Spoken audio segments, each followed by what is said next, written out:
The letter arrived on a Tuesday, sealed with crimson wax and my father's heavy-handed signature, decreeing my fate.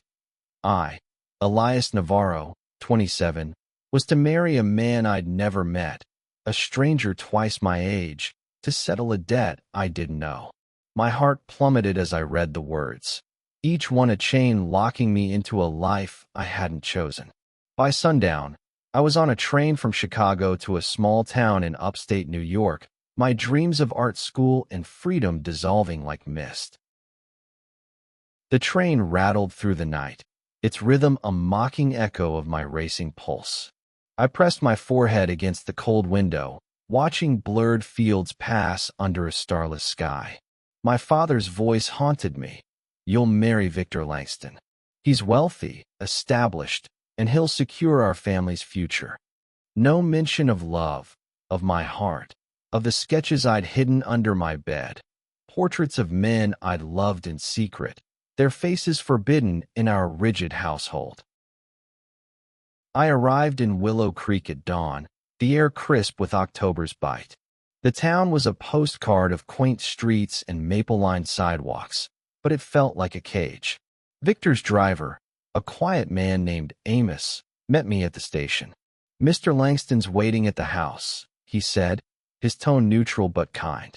I clutched my sketchbook, my only anchor, as we drove to a sprawling Victorian mansion perched on a hill. Its gabled roofs and ivy-covered walls loomed like a judge awaiting my sentence.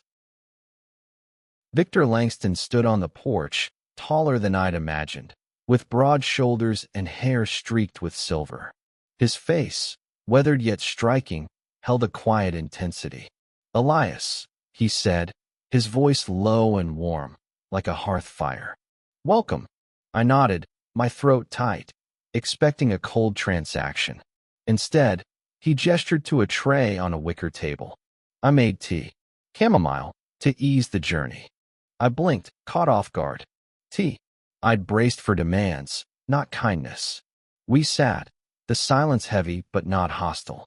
His brown eyes studied me, not with judgment but curiosity. "Tell me about yourself," he said, leaning back. "Not what your father told me. You." I hesitated, then spoke of my sketches, my love for charcoal and shadow, my dreams of painting the world's quiet moments. He listened, really listened, his gaze never wavering. Days turned to weeks, and the mansion became less a prison and more a puzzle. Victor was nothing like my father's allies, gruff men who saw me as currency. He was 54, a widower who'd built a lumber empire but preferred books to boardrooms. Each evening, he brought me tea, Earl Grey, peppermint, jasmine, and asked about my day. I'd sketch by the fire, and he'd read, occasionally glancing over with a smile that made my chest ache in ways I didn't understand. One night, as rain lashed the windows, I found a sketchbook on my bedside table, its pages crisp and blank. A note in Victor's neat handwriting read, "For your dreams." My walls, built from years of hiding who I was, cracked just a little. I sketched him that night. His strong jaw, the lines around his eyes, the kindness in his gaze. I hid the drawing, afraid of what it meant. But secrets don't stay buried in a house like that. One morning, Victor found me in the garden, my hands smudged with charcoal. "You're talented," he said, holding up a sketch I'd left on the table, a silhouette of two men dancing under moonlight. My heart stopped. I braced for anger, for the rejection I'd known too well. Instead, he said, "This is beautiful." "Who are they?" His voice held no accusation, only wonder. I couldn't speak. The truth, my truth, was a weight I'd carried alone. But Victor's eyes, steady and kind, coaxed it out. "They're us," I whispered. "What I wish we could be." The air stilled. He stepped closer, his hand brushing mine, and for the first time, I didn't pull away. That night, we talked until dawn. He told me of his own past, of loving a man in secret decades ago, before his marriage to a woman he'd cared for but never truly loved. I thought that part of me was gone, he said, his voice raw. Until you. My heart raced, torn between fear and a longing I'd buried for years. When he leaned in, his lips soft against mine, it wasn't the cage I'd feared, it was freedom. But freedom has a price. Whispers spread in Willow Creek. My father's spies, men loyal to his empire, watched us.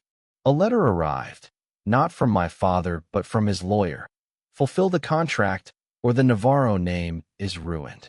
Victor's business, too, faced threats, rumors of sabotage, deals falling through. Love, I learned, wasn't just a feeling, it was a battlefield. We fought in quiet ways. Victor hired a lawyer to challenge the contract's terms.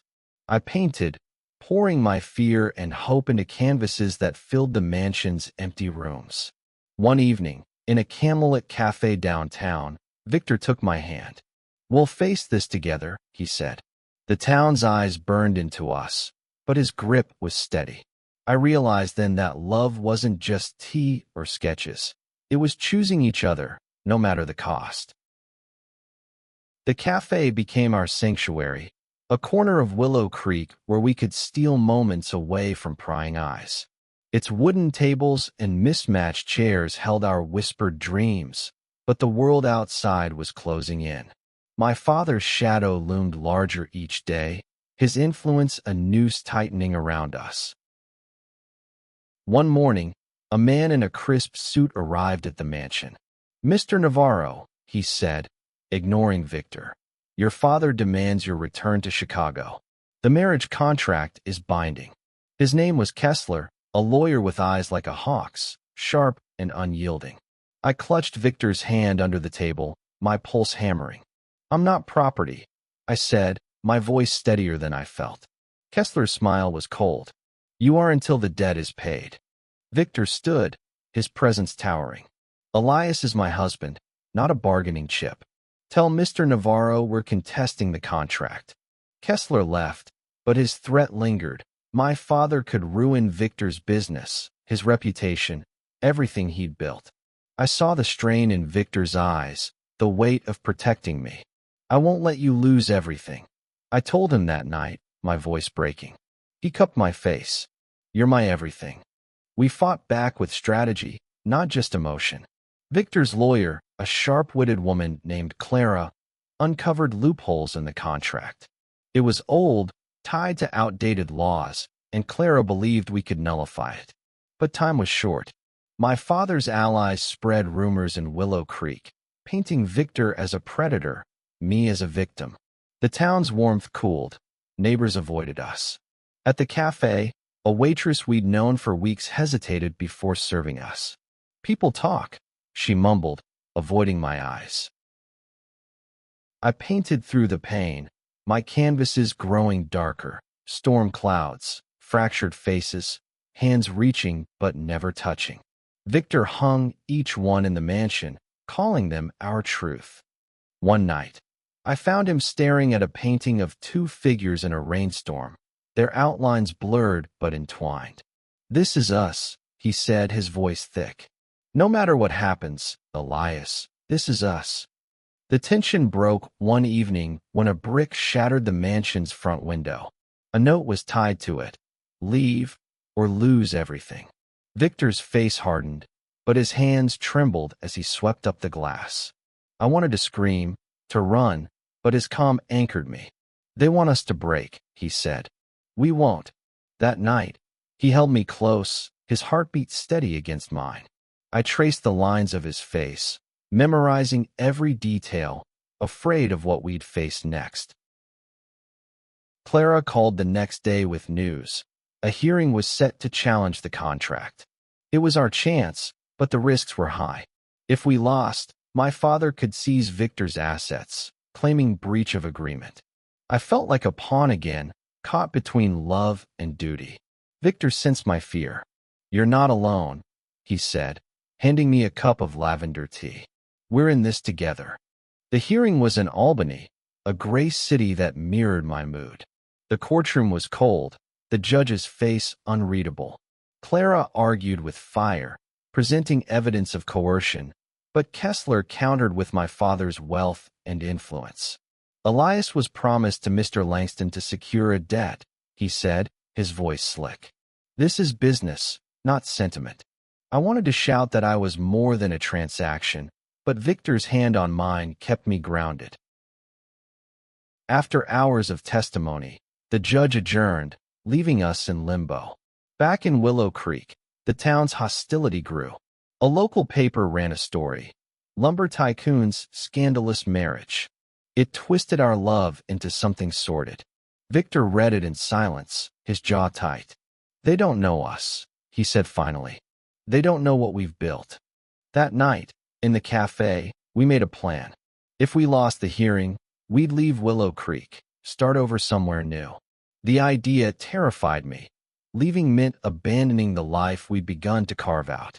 But Victor's eyes, steady and warm, reminded me why we fought.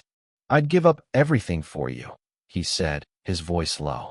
I kissed him, not caring who saw. The cafe's chatter faded, and for a moment, it was just us, two men, defying a world that wanted us apart. The waiting was torture. Days bled into weeks, each one heavier with uncertainty. The judge's decision hung over us like a storm cloud, and Willow Creek's whispers grew louder, sharper, cutting into our fragile peace. Victor tried to shield me, but I saw the toll it took. His lumber business faltered as clients pulled contracts, spooked by the rumors. He spent hours on calls, his voice calm but strained, reassuring partners who no longer trusted him. I felt like a curse, dragging him down. This isn't your fault, he said one night, catching my gaze as I stared at a half-finished painting. It's theirs for not seeing who we are. I wanted to believe him, but guilt gnawed at me. I painted less, my hands unsteady, my muse buried under fear. Victor noticed. One morning, he drove us to a lake outside town, its surface mirror-smooth under a gray sky. Draw this, he said, handing me my sketchbook. Find something beautiful even now. I sketched the water, the reeds, his silhouette against the horizon. For an hour, I forgot the world's weight. But reality crashed back. Kessler sent a new letter, this time to Victor. Withdraw the challenge, or we expose your past. It mentioned a name, James, the man Victor had loved decades ago. My stomach twisted. They dug into his life, weaponizing his heart. Victor burned the letter, his face unreadable. They can't touch us, he said, but his voice wavered. I couldn't stay silent. Tell me about James, I said that night, sitting cross-legged on our bed. Victor sighed, his eyes distant. He was my first love. We were young, reckless. He left when it got too hard. His voice cracked. I thought I'd never feel that again. Then I met you. I held him, our roles reversed, his head against my chest. Love, I realized, wasn't just joy. It was carrying each other's pain. The hearing reconvened, and Clara fought harder, exposing my father's manipulation. But Kessler was relentless, producing documents that painted me as a willing participant in the marriage. My father had forged my signature. I testified, my voice shaking, about the pressure, the fear, the love I'd found despite it all. Victor squeezed my hand under the table, his strength my anchor. The judge's ruling came on a rainy afternoon. The contract was void. Relief flooded me, but it was short-lived. Kessler smirked, promising an appeal. My father's reach was long, and his pride was wounded. That night, Victor and I sat by the fire, his arm around me. We won't stop fighting, he said. Not for us. Not for anyone who loves like we do. Willow Creek didn't soften. A protest formed outside the mansion, led by a local pastor who called our love a sin.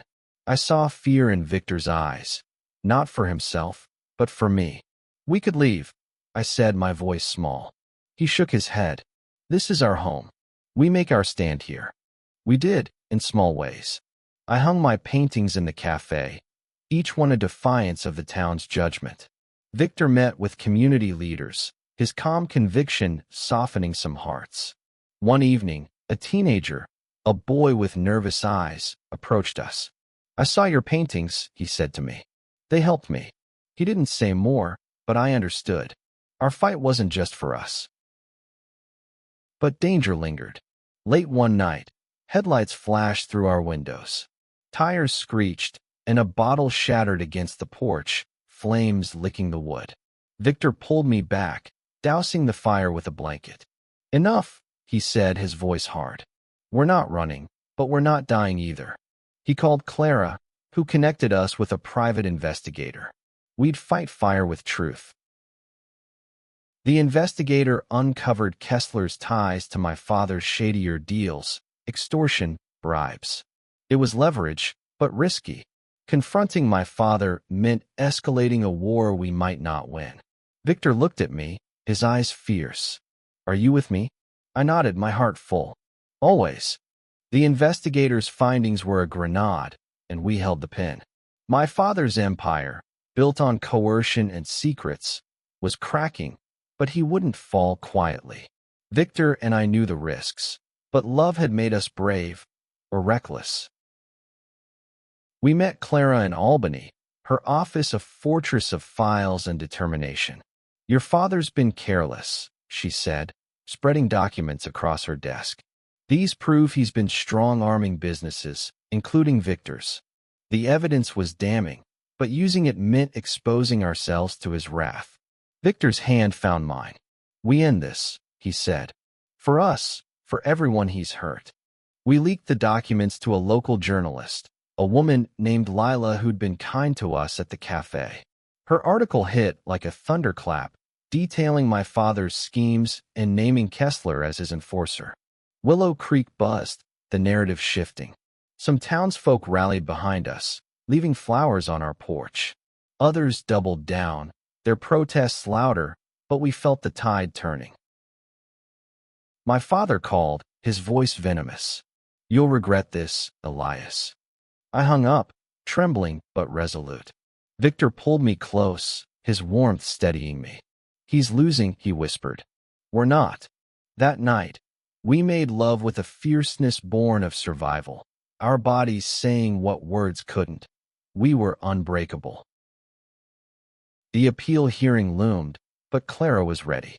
She presented the journalist's findings, linking my father's coercion to the marriage contract.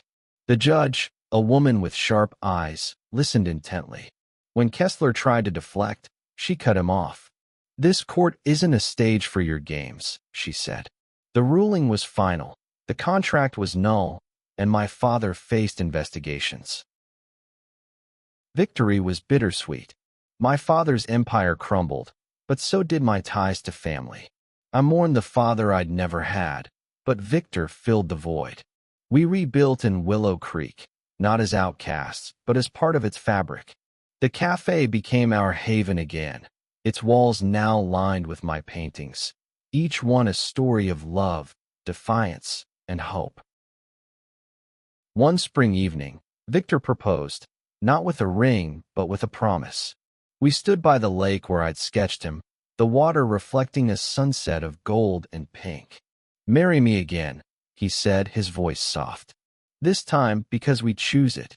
I said yes, tears blurring my vision, and we kissed under the open sky, free at last. The town didn't fully embrace us, but it softened. The teenager who'd thanked me came out to his family, inspired by our fight. Others shared their stories, their secrets, finding courage in ours. Victor's business recovered, and I opened a small gallery, my art a bridge between us and Willow Creek. Years later, I found that first sketch of Victor tucked in my old sketchbook. I showed it to him, laughing at how young we'd been.